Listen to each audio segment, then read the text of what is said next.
I'll let Benji take on. This is Benji the group board. And as I mentioned, just write down all your questions on that piece of paper and we'll try to get them answered as well.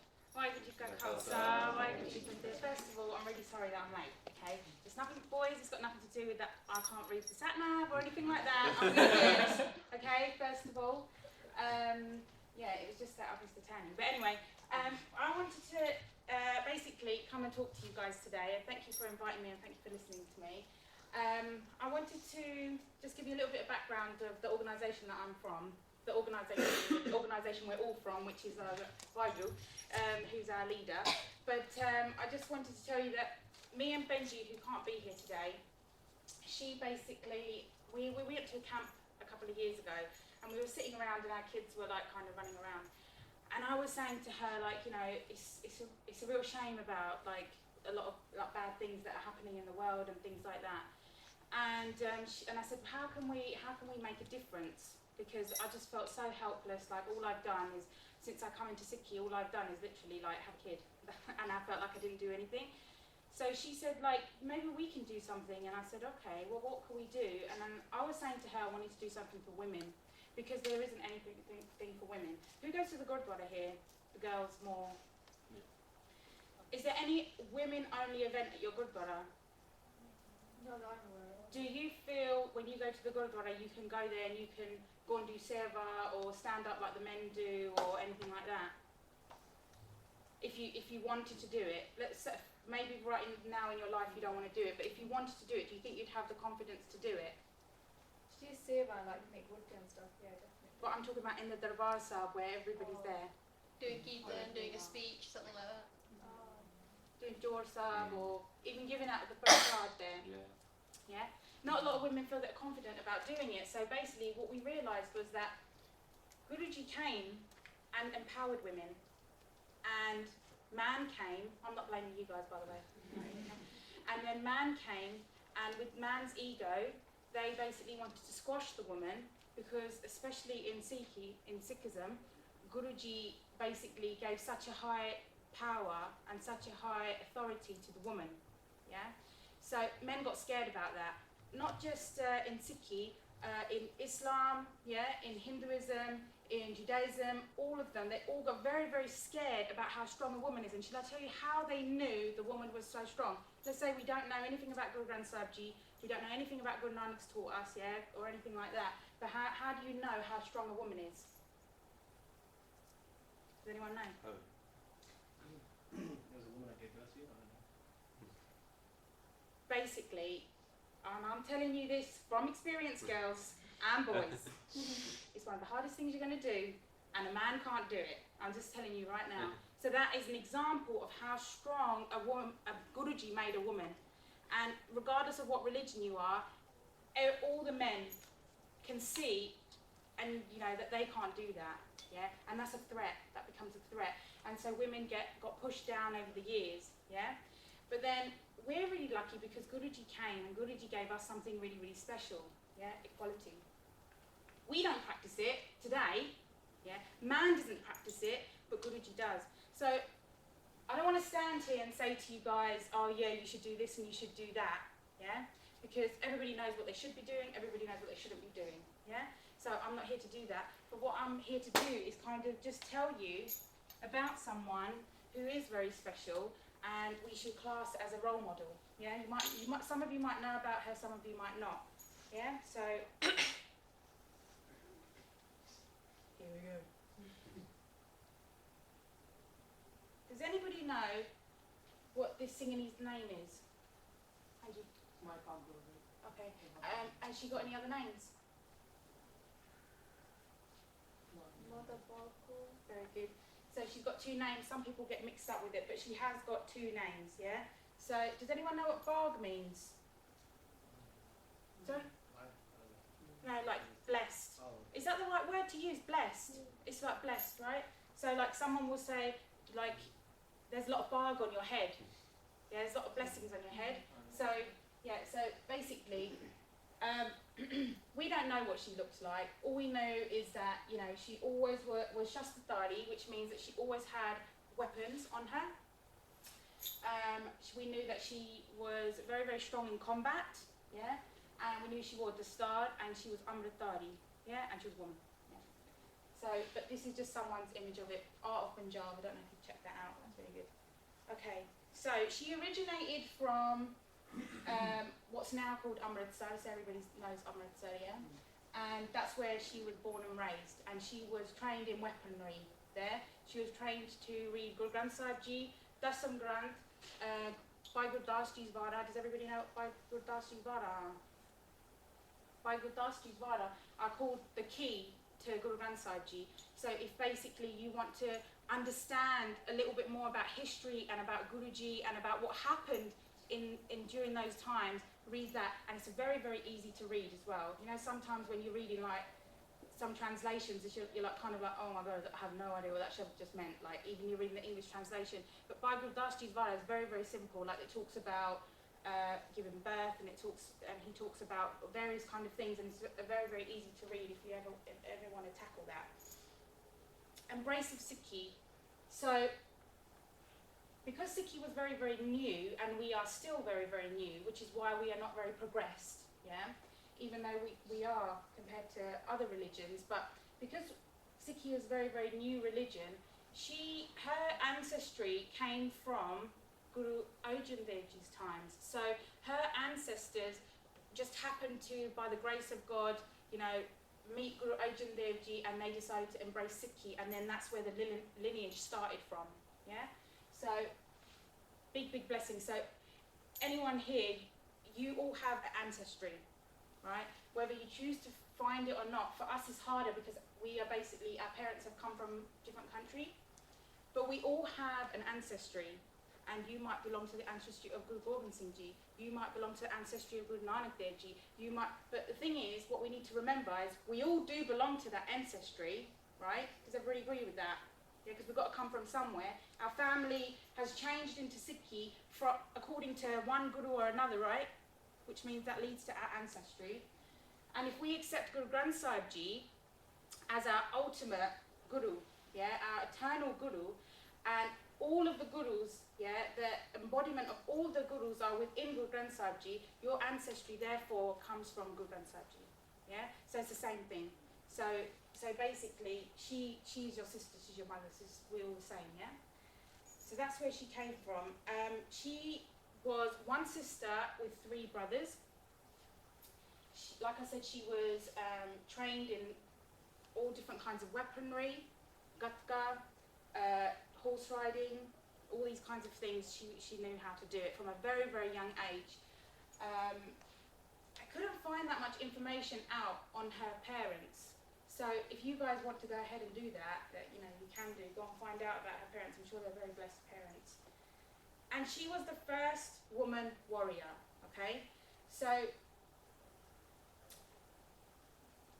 I'm going to tell you what makes her so special, because what she did was really, really amazing, yeah? And puts her almost on the map in terms of who we are as women, yeah? I'm talking to the women, but I'm telling the men as well, yeah? Telling the guys here as well. Basically, it was around 1705, Guru Gobind Singh Ji took his warriors, took his Sikhs into battle, yeah? Does anybody know why he took them into battle? Okay, at the time, the Mughal rulers, it's okay if you don't have the answer, yeah, because I don't always have the answers. That's why I'm going to be saying, do you know? So basically, the Mughals at the time, they were really obsessed with everybody being Muslim. Why? I don't know, yeah? Why? I don't know. But they were obsessed with that, yeah? So they wanted everybody to be Muslim, and so including the Hindus, they were causing a lot of pain on the Hindus and the Sikhs. So with the Hindus, Hindus believe, basically, I don't really know that much about the Hindu religion, but I have a lot of Hindu friends, and basically they wear a tilak, yeah. And every morning, my buddy, he goes to the mandir, and then he comes to work, and and everybody takes a mickey out of him, yeah. But obviously, that's going to come back to them.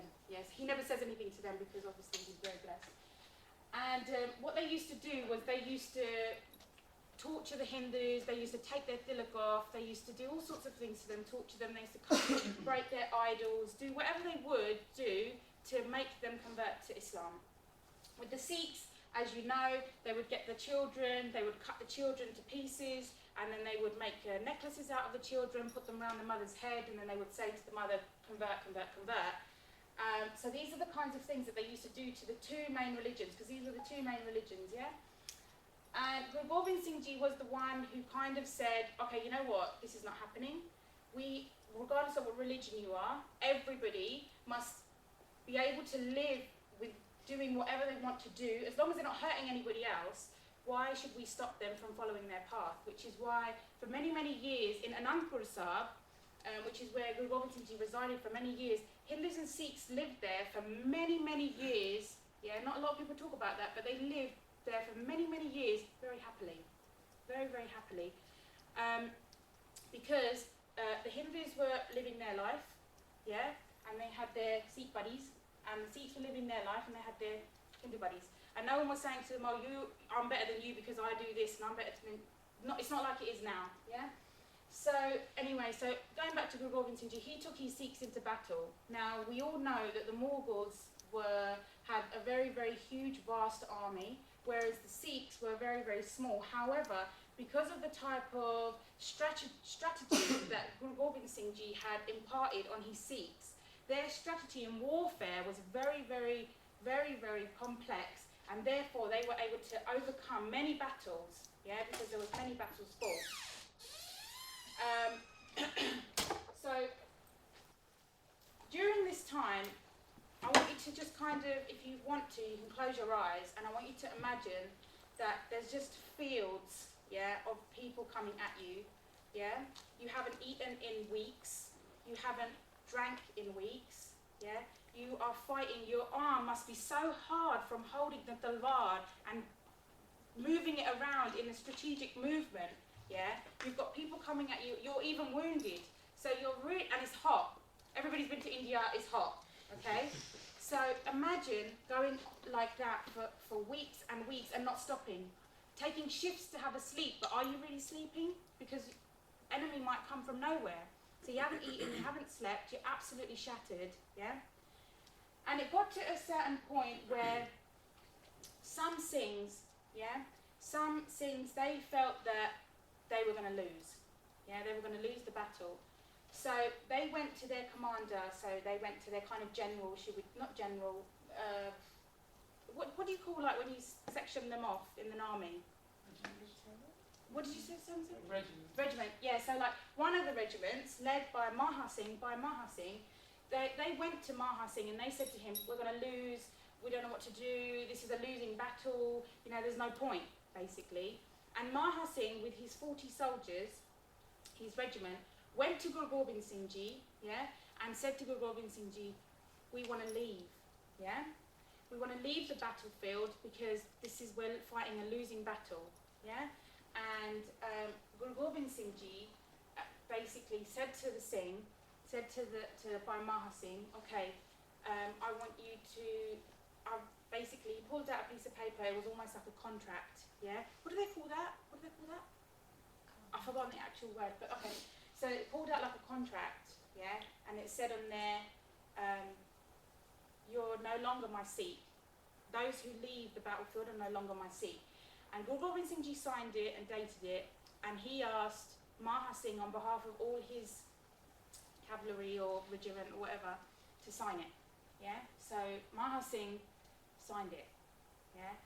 And Guru Gobind Singh Ji said, you can leave the battlefield, right? So they started walking back. That regiment was all from the same town. So they all started walking back on foot, back to their town, however many days it took them, I don't know. When they reached the kind of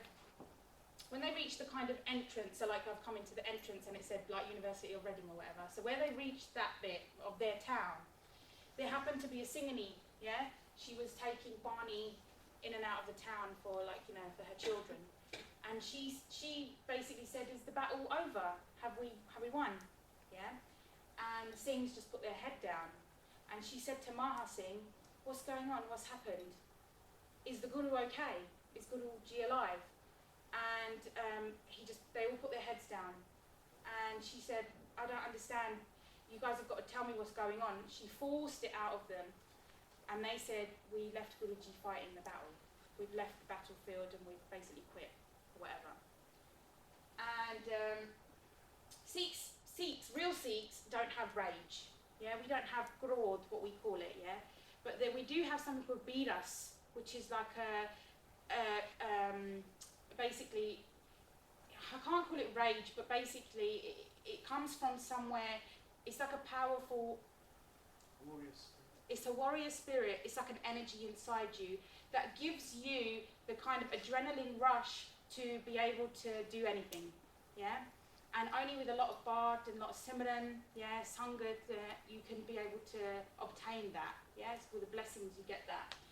And with that building up inside her, she said to them, you can go and look after the children and clean the kitchen and wash the kapre, and I'm going to go to the Guruji and I'm going to fight the battle.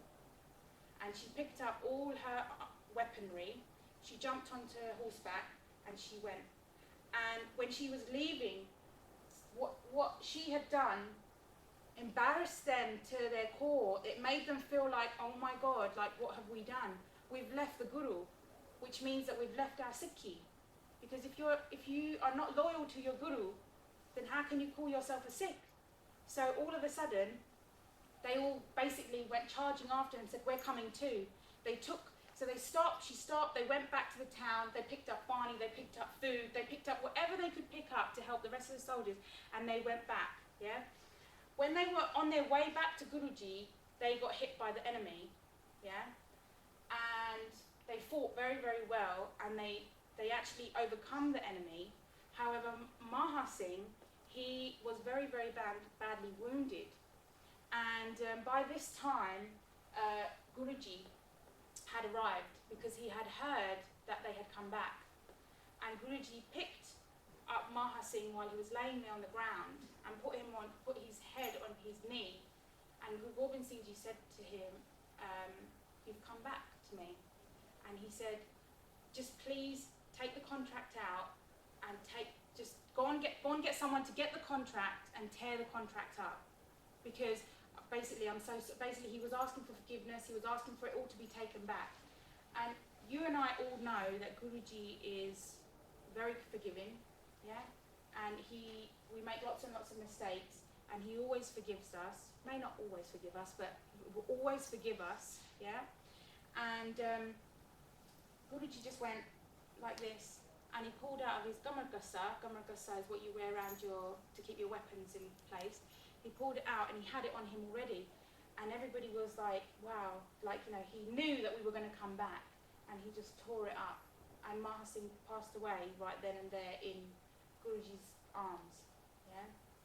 But the moral of the story, yeah, it's not a story, it's a Sakhi. Sakhi is a real life event that's occurred. The moral of the Sakhi is that she was the one who represented what they should have been. And she was the one who was the example that made them realise what their mistake was and go back to Guru, right? And first woman warrior, she was the first woman to go into battle and fight. She actually outlived Guruji, and she fought in every other battle with him and after. She also was the first woman general in the entire history of the world. So, and she was a Sikh, and your Guru, yeah, our Guru, gave her that right. Yeah? So, it was only in 1847 the first woman was allowed to vote in New Zealand, I think it was. But we're talking about hundreds and hundreds of years ago. She was made a general, man. Like, I mean, this is huge. This is a huge thing. And she stood next to Guruji, and she fought with him, and she protected him, and she had kids. So when I feel really sad that this evening I'm not spending it with my 3-year-old, I'm coming here talking to you guys, I shouldn't feel bad. This is my duty. I should be here talking to you about these things, just like she was there fighting for us so we could live here, otherwise we'd all be Muslims today. Even our Hindu brothers and sisters would, yeah? So, to me, she's amazing, yeah? To me, I think she's a role model, yeah?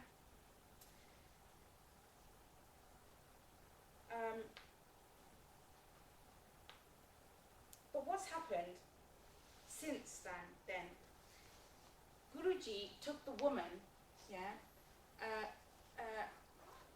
Hindu brothers and sisters, they believe that when your husband dies, yeah, your life is over. And this is a very old tradition. I don't think they do it in this country. I know they don't do it in this country, but I think in India, in some very rural corners of the world, they do it. Women, when their husband dies, they have to go. They have to go into the fire. Yeah, when the man's because they believe the woman's. Has anyone seen a film called Water? No. Okay, there's a Hindi film. I don't watch Hindi films, but before I come into Sikhi, I saw a Hindi film called Water, and it was actually about these women. If they don't go into the fire, if your husband dies, basically you have to shave your head and you have to live. You have to wear only white, no underwear. So like basically, if you're wearing a sari, a white sari, it's just like that. And usually those women become prostitutes. They're prostituted out, yeah, not by their choice.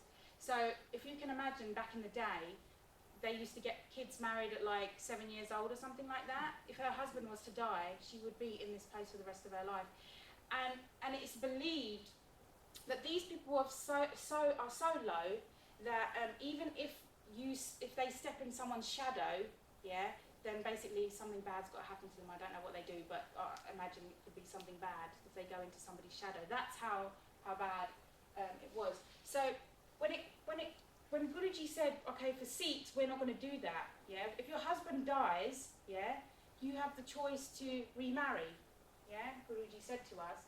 And if Guruji said to us, if the man is going to do discourse, you know when the Gyani sits up there and talks on the stage and you have no idea what he's talking about, if the man can do that, the woman can do that too. And Guruji said, if the man is going to do Kirtan, then the girls are going to do Kirtan. So he said that everything that the man is going to do, the woman can do also. Yeah. The only thing the man can't do is we all know. But that's our genetics. so when I was putting this together, I was thinking to myself about evolution. So Guruji took us, because Guruji was so revolutionary, Guruji took us through his vision, he took us into evolution. Yeah, but if we look now, I think we can all safely say we've kind of devolved. Yeah, women have, because our mums still get hit and no one says anything. Yeah, and we don't say anything, and our daughters are still getting raped by their uncles and no one does anything about it. Yeah, and no one stands up on the stage in the Gurudwara because they're too shy, because the men in the suit at the Gurudwara, they wear the vest underneath the jacket and all that. You know who I'm talking about. They're the ones who are holding the mic, and you can't have no say. So we've actually devolved, yeah. But just because we've devolved, it doesn't mean that we can't evolve again, yeah. Because it's always a cycle in life. So when I was thinking about it, I was thinking, what does she stand for, yeah, and how does she stand for it? So we don't know that much about her life, but going on this Sakhi, what does she stand for? She stood for justice. So Guruji said, right, everybody can live the religion they want to live, yeah, so we have to go and fight the battle, yeah? So she stood for justice in that way. It wasn't just for Sikhs, it was for other religions too. Yeah, and she didn't think about a second. She said, I'm going to go, I'm going to do what I've got to do, forget about you guys, you're all wimps, you're all cowards, I'm going, yeah? And she was off. So she stood for justice, yeah? Loyalty. She was loyal to Guru. That Guruji said, the sky is blue, let's go and fight the battle. The sea is black, let's go and fight a battle. She didn't care what it was Guruji was actually saying. She was loyal to him, so it doesn't matter what he said, she accepted it. That's loyalty, yeah? Compassion. She was a very, very compassionate person.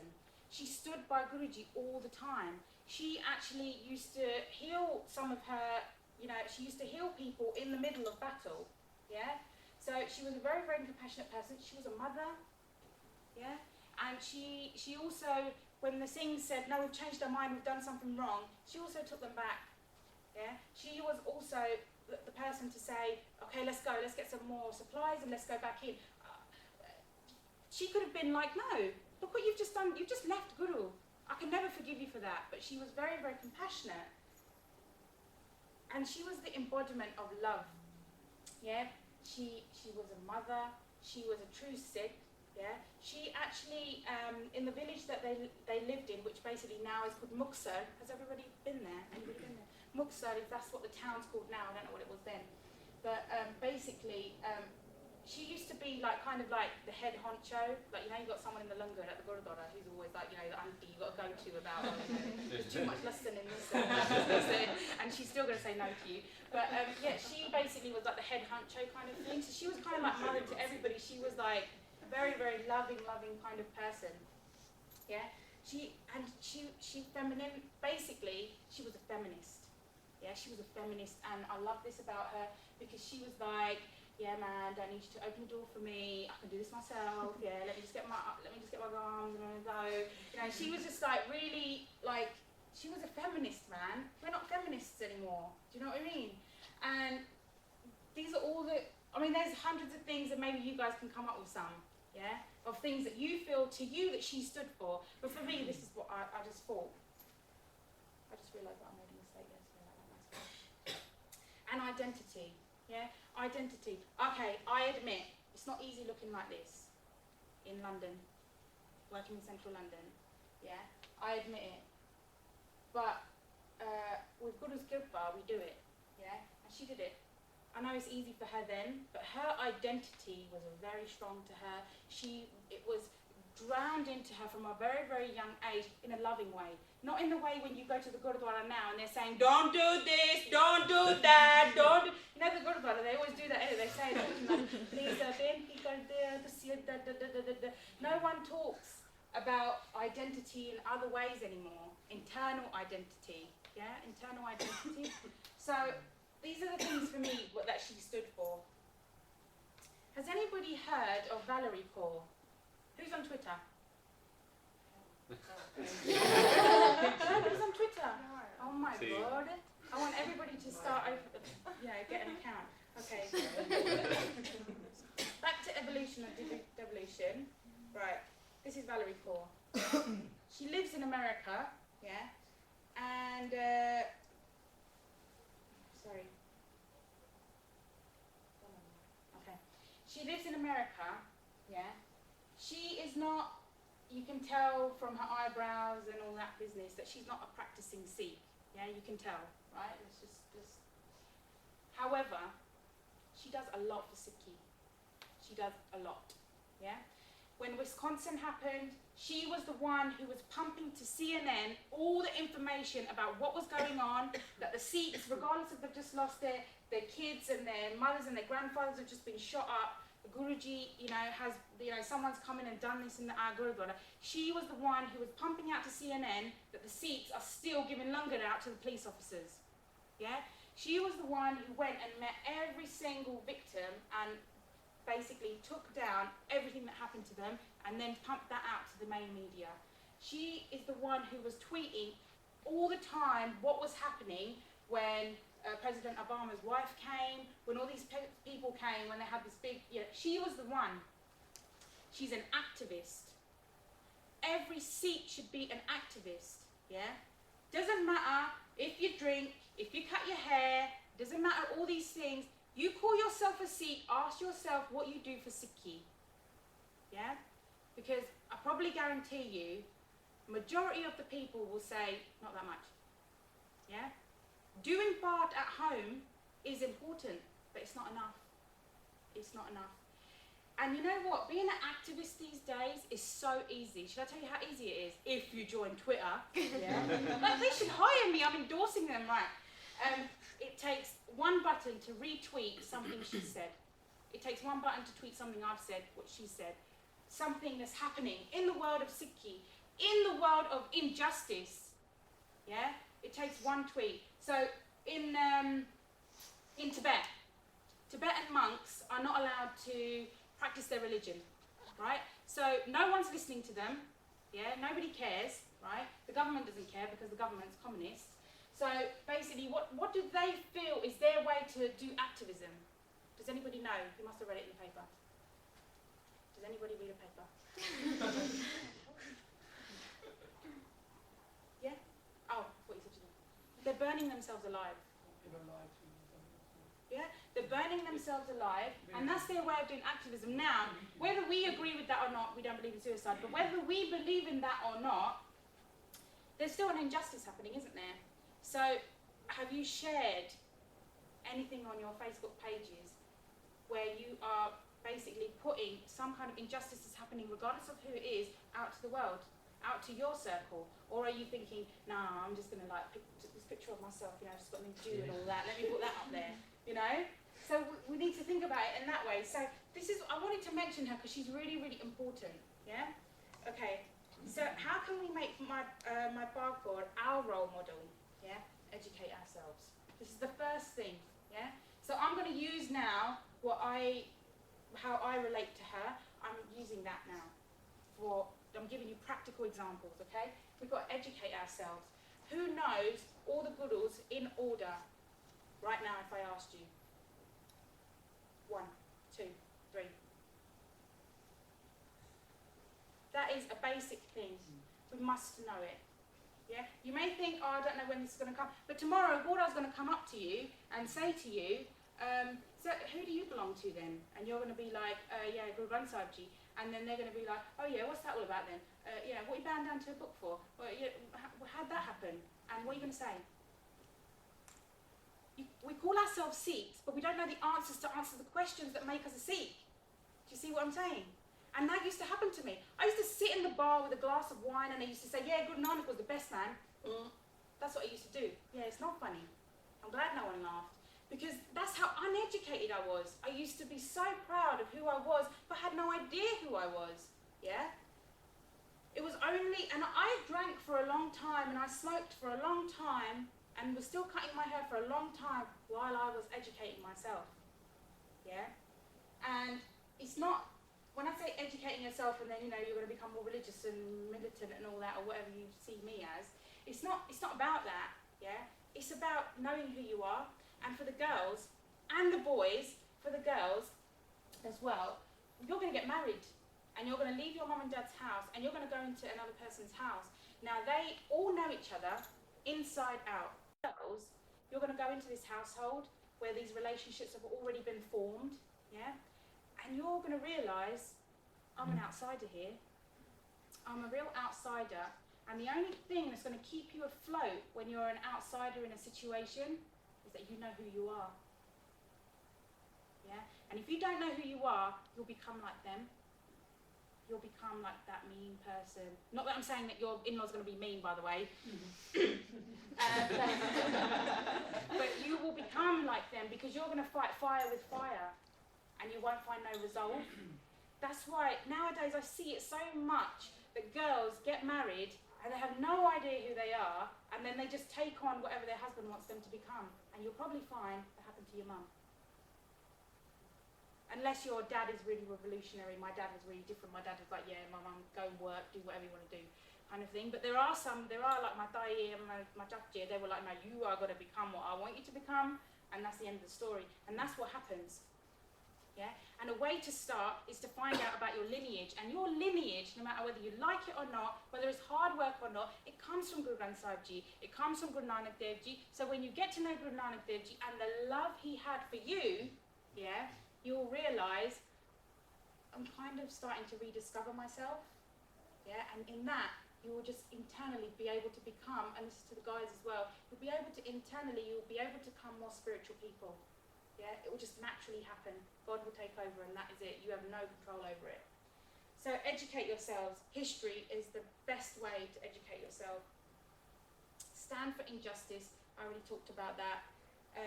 Valerie is the example of that, yeah? So it doesn't matter what you do, what you don't do, you have a responsibility and you must live up to that.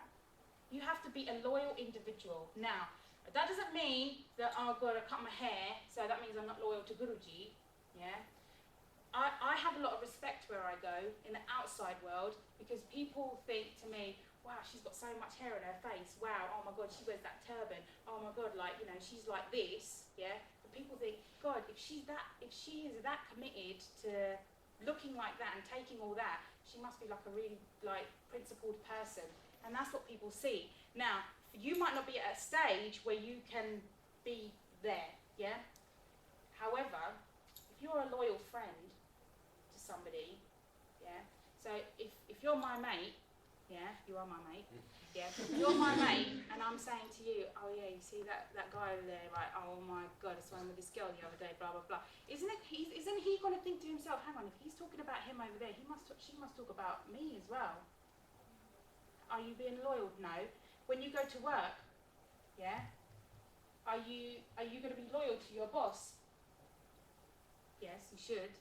You shouldn't be stealing anything. You shouldn't be in a situation where you're going to be caught and people are going to realise that actually this person doesn't really have any principles.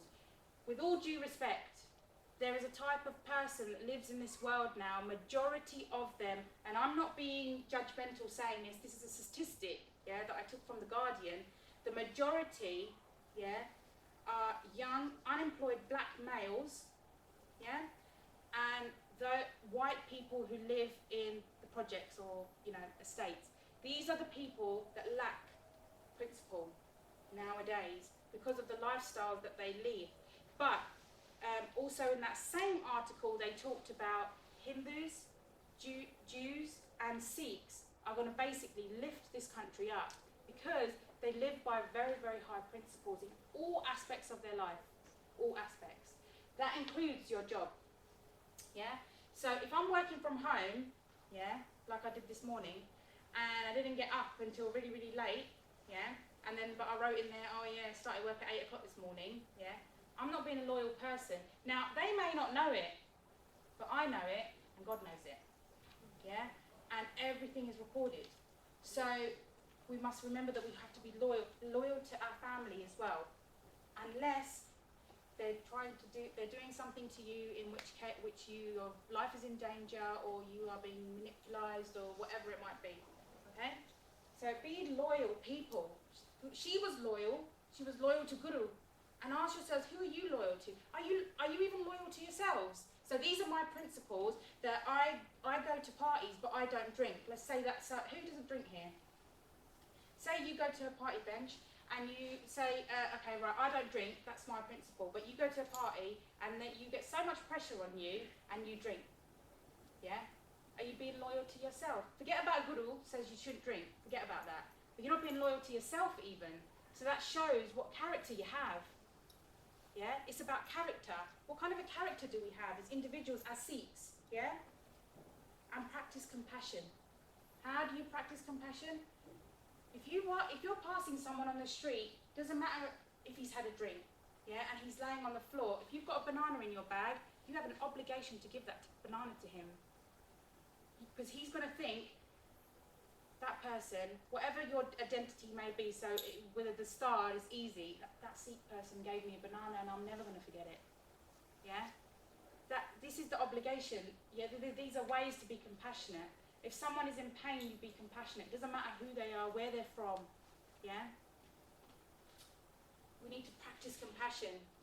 I know it's not easy to do that. Actually, I think it's easy to do that because I think it's something that is just inside us. It naturally comes out. There's certain things you'll see and you can't bear it. Okay, I'm not talking about those adverts on the TV when they said, Lima hasn't drank for 2 days.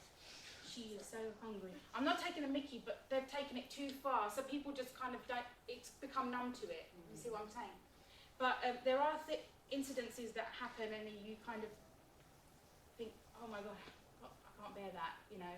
Or you hear about a girl that's been molested, and you just think, oh my God, I can't believe that happened to her, or you know, she's been mutilated or something like that. So whatever it might be for you, but act on it. Yeah, there's got to be something that you can do. It might even be that someone, I mean, you guys know what I'm talking about, right? Yeah. Are you guys still with me, Tanina? Yeah. You're still with me? Okay, good, okay. And be the embodiment of love. Now, how do we be the embodiment of love? Does anybody know the answer to this? Answer's on a postcard. I'm joking. Yeah, basically, this is a really, really hard thing to do. I'm telling you, it's very, very hard to see and have love for everybody, because we are not at a spiritual stage where we are able to do that unless we're very, very blessed people. But how can we, you know what it is there's a saying, fake it till you make it. You know, some people say that's really bad, but you know what? It's actually true, because you know when you fake something for a long time, you become that. Yeah, and the way to do that is anything that's around you. If there's anything, love is about giving. Yeah. So if there's anywhere in your life you can give something, no matter how small it is, to somebody, yeah, you should be doing that. Yeah? Does anybody get any other ways? Because that's a very, very hard thing, but it's something that we must all practice. Anybody? Okay. So it's about embracing your responsibility and getting away from the culture that we live in now, which is the blame culture.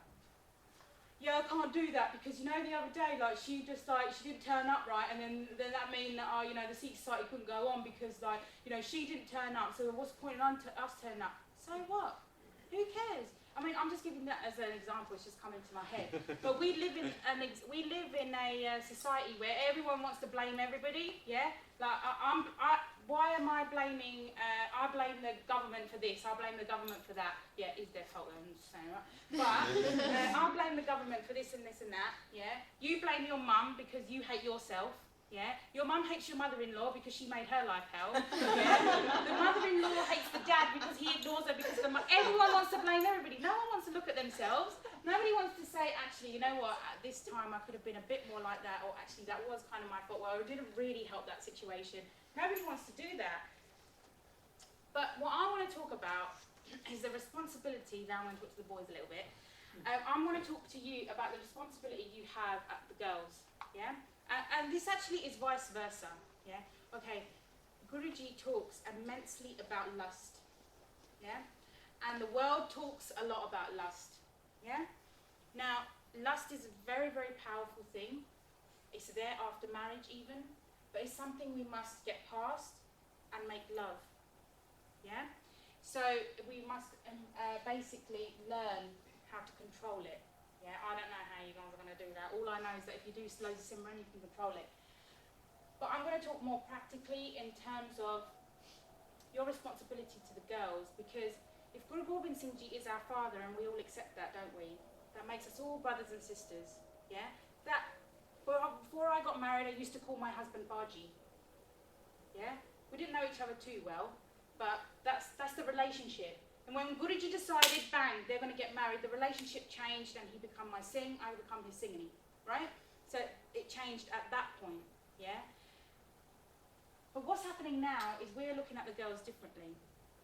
Yeah, we're looking at the girl and we're thinking, oh, you know, she's dressed like that, she's doing that, she's looking at me, oh yeah, all this kind of business. No one's thinking to themselves about any other kind of responsibility they have to her, yeah? And the reason why I'm talking about this is because there are lots of bad things that are happening to our girls now, yeah? It was happening a little while ago, and it's come back again, and it's just happened actually in my local town quite recently, 2 days ago. And so I wanted to talk to you about that. Let me just see if I can spend a bit more time on that.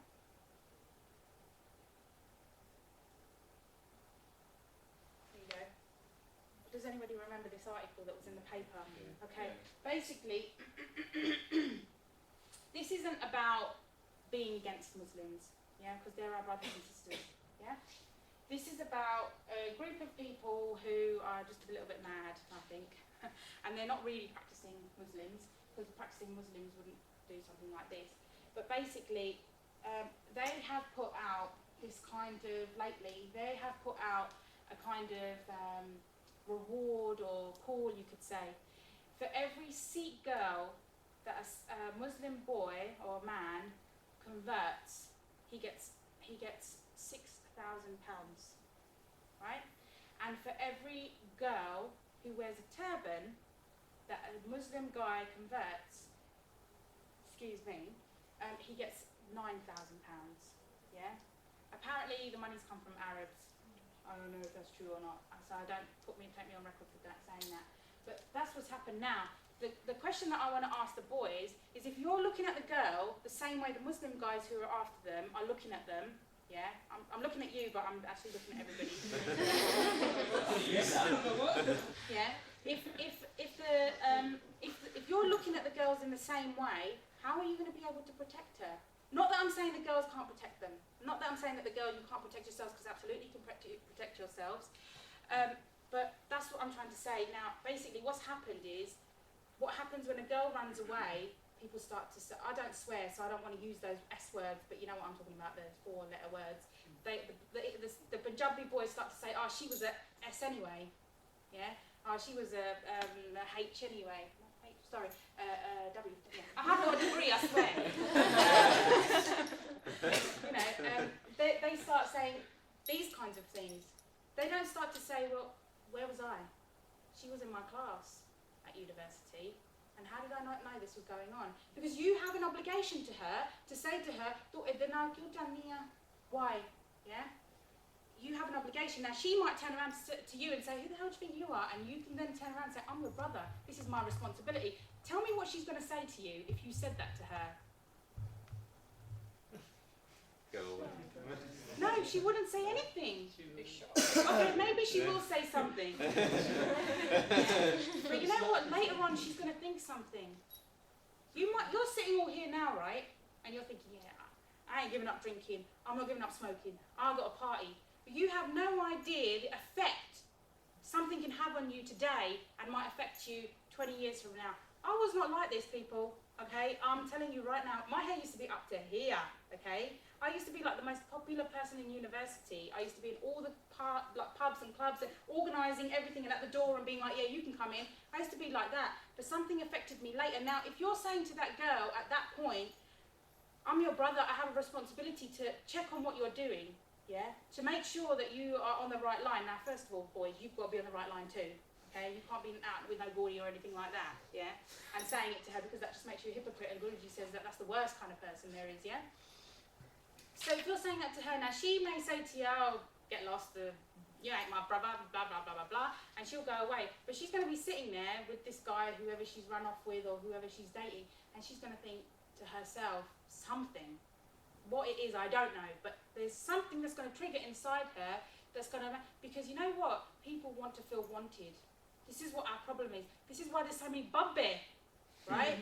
Because when we go to the Gurudwara, we have to work, yeah? When we go to the Gurudwara, we think that, you know, we're going to go to the Gurudwara and we're going to get all the answers. Yes, you will get the answers, but are you listening?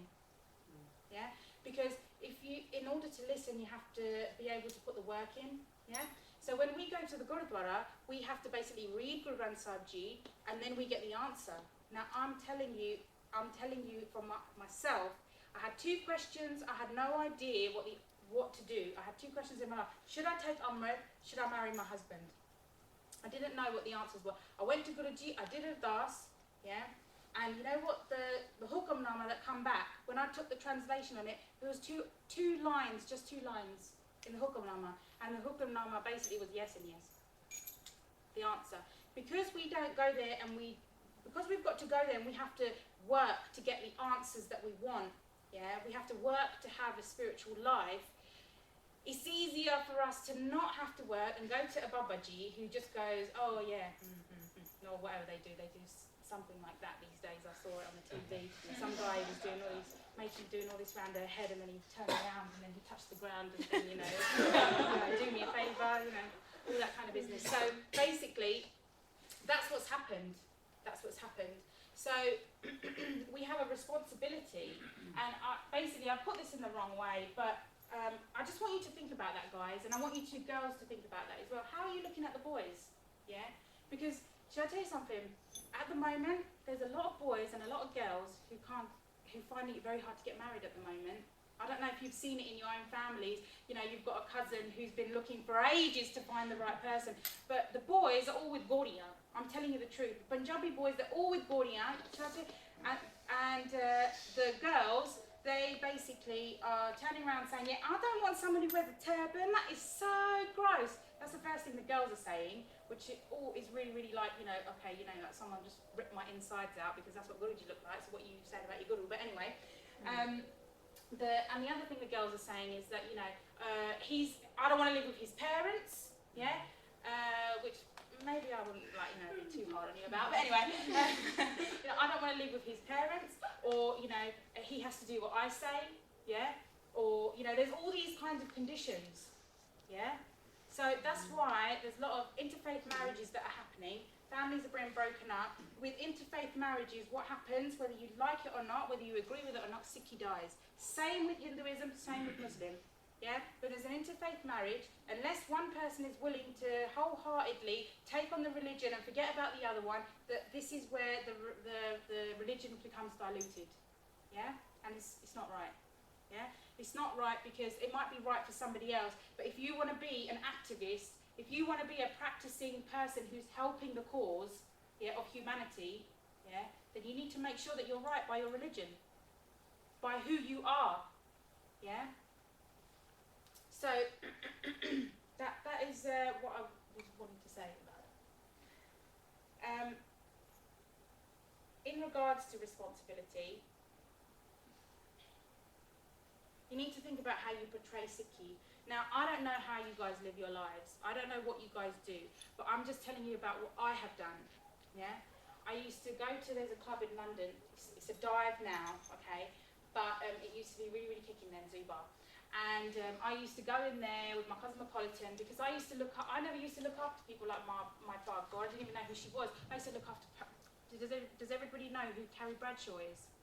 That's who I used to. I used to smoke like her. I used to spend the amount of money she used to spend on her shoes like her. Look at my shoes now. These were £6. It was £6. You got to do that when you got a kid, by the way. Who wants to wear designer makes all the time. But I used to buy those kinds of shoes, designer make all the time. Yeah, everybody used to know my name. That is the lifestyle. And I used to.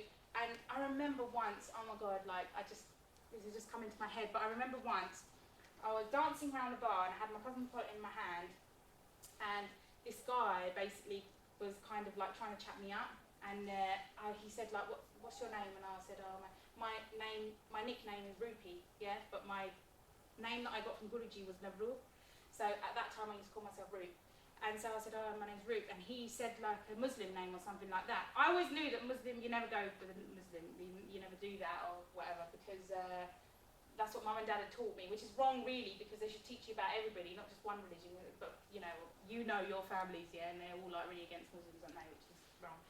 But, and I went like this to him, sorry mate, I'm a Sikh, like that, with my cosmopolitan in my hand, right, shame on me. I'm going to have to pay for that when I get, not up there, wherever we go. And I never forget that, because that's how, he was thinking to himself, oh my God, what a S. Because or what a twat, really, because, I was holding an alcoholic beverage and then I was putting my gura in his face and then saying to him, I'm a Sikh, mate, sorry, can't go near ya. And it was just like, we need to think about how we're portraying Sikhi. Now, it's not just about, if you drink or you cut your hair or you smoke and you go out with boys and all that kind of stuff, although that absolutely comes into it. But we need to think about what we were talking about, internal change. What internal portrayal are we doing? Because if you are a loyal person and you are loyal to an individual and that individual later on says to you, what religion are you? And you say Sikh, they're going to think that Sikh was so loyal. That Sikh was so this. That Sikh stood up for me when that was happening, that injustice was happening. It's a responsibility, not just that is to you and your own little world. There's a bigger world out there, yeah? And if we want to connect, yeah, with the world, yeah, if there's something happening to our Jewish brothers, if there's something happening to our Hindu brothers, we have an obligation, yeah, to stand by them, and in doing, we are actually doing a service to yourself. You're doing a service to your people. But because we don't want to take responsibility of that, and we want to blame everybody else, yeah, I don't like going to the Gurdwara because tell me what to do all the time. Don't listen to them. When my sister, she says to this day, I don't want to go to the Gurdwara because once I went to the Gurdwara and this guy said to me, you shouldn't be wearing that or something like that. And she said, and I said, you know what? I said, because you don't want to go to the Gurdwara anymore because he said that, he's not suffering, but you are. Because when you want to have spiritual uplift, you feel that you're the one who stopped yourself from going, yeah? It's not about him. The actual test in it is, regardless of what you face, yeah, are you still taking the responsibility that this is my responsibility and I'm still going to do it? That's a test from God. That's a test from God. It really, really is. When I lived with my in-laws, I never thought I could handle it. It was so hard for me. I'm telling you the truth. It was so hard. It was a test from God. Can I take it and not slap anyone? Seriously, that was my test. Can I do it and not give someone a right hook? Seriously. And I passed that test, my goodbye. Probably failed 100 others, but, you know. So, ask yourself, and the one thing that we all want in life is happiness, yeah? And we need to ask ourselves, are we happy? As an individual, are you happy with the life that you live? If you ask my husband, he was borderline alcoholic, yeah? He was a borderline alcoholic. He had a different girl every single day. He was like, you know, so horrible person to his mum and dad. But he got on with his sisters who lived a similar life. But he was very, very unhappy in his life, yeah? When I come into Sikh, I wasn't really that unhappy, but I was searching for something. I was searching for something internal, yeah? But with him, he was just a very, very unhappy person. And the more people I talk to when I tour around, the more people I find are very unhappy. They feel like there's something in their life that's just a little bit incomplete. And you know what I think that is? I think that's the separation between you and God, yeah? And you need to ask yourself, how am I going to get that? Is that by going to mosque? Is it by going to the Gurdwara? Is it by going to the mandir? Yeah? Is it about sitting down in my bedroom, shutting the door, and just listening to some Simran while I take some deep breaths? Yeah? And feel the ease of that? Because that's what everybody wants. But don't blame other people for your unhappiness. Yeah? Take responsibility for your unhappiness, because you are the one who Guruji has given you the strength and you the power to become happy people. But you just need to put the work in, which is the hard part, I know. But you have to be that person to do that, because I can't do it for you. Yeah? You can come and listen to 1,000 talks. I'm not saying that my talk was any good, but you can listen to 1,000 talks that are going to be good, and go out from there feeling, yeah, I feel good, I want to do something. But are you actually going to go and do something? Or are you going to just like go home, put Dr. Dre on, and then be like, yeah, oh, that woman, yeah, blah, blah, blah, blah, blah, blah, blah, all that business, and then you forget about it. You forget about your responsibilities, yeah? But we mustn't. Now, to make a change, it just takes a very, very small step, and you need to make a decision what that step's going to be. It might be 2 minutes Simran a day.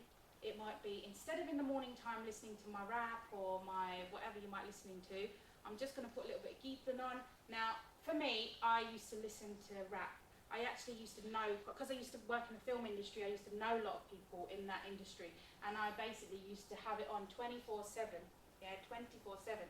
So when I come into Sikhi and listening to Geetan was quite boring, yeah? But then I found a different kind of Geetan. I found a more kind of upbeat Geetan, yeah? Headbanging kind of Geetan.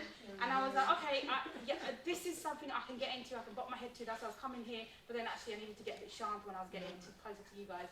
But, you know, there's that. Or maybe, you know, and it's just about replacing something with something else. It's just about replacing it. Now, it doesn't have to be a huge change, yeah? The biggest thing for the girls is gears. I understand. Look at me. I know. It's a very, very big battle, yeah? And you might not be ready to do that yet, yeah? And that's fine. But ask yourselves what you are ready to do, or what you are ready to commit to. It might be something that no one in this room will ever know about, and it's just you, you know, it might just be slaying in bed and talking to God, yeah? And I guarantee you, I know, hand on my heart, he's listening, and he will listen to what you're saying, yeah? The answers you get back you might not like, yeah? But God's always listening to you, so it might just be having a conversation. But we don't talk to God anymore, do you know what I mean? We don't, when we're upset, or, I mean, even I do it now, like if I'm really, really upset, I'll phone my sister, yeah? And I'll be like, oh, yeah, my husband's gone to India, so I'm really missing him. It's the first time we've been apart since we've been married. And I was really, and even I did this to my daughter, oh my God, good example. The other night, I was getting her ready, putting her pajamas on, and I had my head down like this, and she said, Mummy, are you okay? She's only 3. And I said, no, Babu, I really miss Daddy. And she said, Mummy, you are Bahadur. You are not sad anymore, okay? And I went, and she went, no, you are Bahadur, okay? Like that. And I was just like, she floored me. I was so shocked that she had so much like power inside her to like do that to me, yeah? I'm not saying that you shouldn't go to people when you have a problem, because sometimes God can speak through people, But we should always talk to God and say, oh, I'm feeling lonely, I miss the breathe sing, I've got a big attachment with him, first time apart, this and that, all these kind of things. But that's kind of all I really wanted to say, really. But it's just about embracing your responsibility. If you want to call yourself something, you have to be something. And it's not going to be like a big change, like tomorrow you have to, look a different way or anything like that. The hardest change is internal, and I'm sure Benji will tell you, wearing at the start was very, very hard. Very, very hard. It still is now very hard. It's more harder now under the new politicians that we have in power here, because racism is on a high under them. But it's what's more harder than wearing at the start every single day and have people shout at you is internal change. A physical change at the end of the day is very easy, but the internal change to make sure you don't lie, you don't cheat anybody, that you have compassion, that you love everybody, that you don't have lust in your life, you don't look at anybody in a dodgy way, all that kind of stuff, you don't have anger. This is something that's very, very hard. It takes lifetimes to get rid of. And if you are a blessed soul, you'll be able to do it. But only with the blessings of God can you do that. And if you're not talking to him, how's he going to bless you? So that's all I wanted to say. Why would you go past? Why would you go there? Do you guys have any questions at all? I know it's getting a bit late. Sorry, I went over. I can talk. I'll tell you. No, it's fine. Anyone got any questions or anything they want to... Yeah, go for it. Basically, is there an answer as to why there's not singing basically inside the Mother side doing Kirtan? Why is it only men in there? Because I've not seen anything. Because men control it. Because men are controlling it, and they're not men that follow what they should be following. There was one Bibi who did Gita, which is Wi-Fi Singh Singni, back in 78-ish. Yeah. But as of yet, I haven't found a recording, and if I ever do, I will share it. But yeah, she's the only one that did, and then after that year kind of thing, they turned the rules again, and they said no more. Yeah, this is what we were talking about, evolution, devolution, devolve. Is there such a word as devolution? Am I pronouncing it wrong? Sorry. I have got a degree, I swear. Yeah, what is it again? Devolution. Thanks, Benj. Devolution. Yeah, basically that's just like a sign of it, really, because women used to basically run her madrasa. Yeah. But what happened is that they kind of took a step back. Now, it's not necessarily their fault. It's not necessarily the men's fault. I mean, it is the men's fault now because they're not stepping up and saying, oh, let's change the rules now. But what it is it's fear for the men, because they know that women can do things very well. Women are perfectionists, so they will do things very well. Things will run very well under a woman's reign. That's why. That's the first reason. Second reason, I would say, is the women were giving birth and raising the children and running the homes and things like that. So for a long time, women were away. Like a lot of people say, why are the Panj Pyare only men? Can women do Panj Pyare di Seva? Absolutely they can. If they are very, very spiritual individuals and they practice the religion inside and out in their life, then yes, they can do Panj Pyare di Seva. But at that time, you need to think about, only men got up at the time, and probably because a lot of the women were at home with the children. So you have to think of it practically as well, logically. You know? One question that usually comes up as well is, why were all the gurus men? The gurus weren't men. Yeah, true. But in the physical sense, how would you answer that? I think it's the same reason, really. But the thing is, and whether people like me saying this, I'm sorry I'm saying it, I'm spraying it. Whether people like this or not, you know Puff Daddy, he's called P. Diddy now, or whatever he's called now. He basically had a group, 3 girls, I don't know if it's before your time, called Total. And they had an album out called Behind Every Strong Man is a Strong Woman. And if you look at our history, the gurus had women aligned with them in every single way. Like Mata Kiwiji, yeah, she basically was Guru Arjan Dev Ji's wife, and she was very, very crucial to the way we have langar now. Not the way you sit on the tables and have langar, I mean the real way we have langar. She was very crucial to that, yeah, how that is implemented and how that was started. You know, Bibi Bani Ji, she was huge, yeah, she basically bought Guru Ram Das Ji. She bought Guru Amar Das Ji to Guru Arjan Dev Ji. Basically, she introduced him to Guru through just singing the Shabad. So, like, this is the connections that women have. And then look at like my Parkour, how amazing she was. And then look at Mata Gujri, who was Guru Gobind. She was not only married to a guru, she married, do you know she married Guru Tegh Bahadur Ji, who was the 9th Guru, Guru Gobind Singh Ji's dad. She married him when she was 9 years old. She spent more time with Guruji's mother and Guruji than she did with her own family. From 9 years old, she was married to Guru. And she basically went on to support her husband. Then she basically gave birth to Guru Gobind Singh Ji, which is, you know, I mean, is there any words to describe what kind of a woman she must have been, yeah, to have that inside her. And then she went on to basically practically raise the Sahibzade, which is Guruji's 4 sons, yeah. And then she actually was with the Chote Sahibzade up until the, you know, kind of their Shahidi. So, I've forgotten the question. Well, you answered it. Behind every strong man is a strong woman. That's right. Yeah, that's it. I think So- that's like the case for anyone. As in, like, behind, like, for a person to achieve anything exceptional, they need other people around it, not a woman or a man. I mean, that's in general. Absolutely. But I think if you guys even look at your own homes and look at your dad and think to yourself, could dad do this without mum? I think the answer's no. Yeah. Yeah? Because I don't think dad can do that, I don't think dad can do that, because it's just not possible. There are virtues that Guruji has given a woman that a man can't even think about embracing. And it's just the makeup of a woman, and that's how Guruji's made it. Any more questions? If we finish there, and then while you guys are having some food, we can, well, Benji's around for a little bit, so you can ask questions then. Yeah, so, why would you go? Just answer. Why would you put there?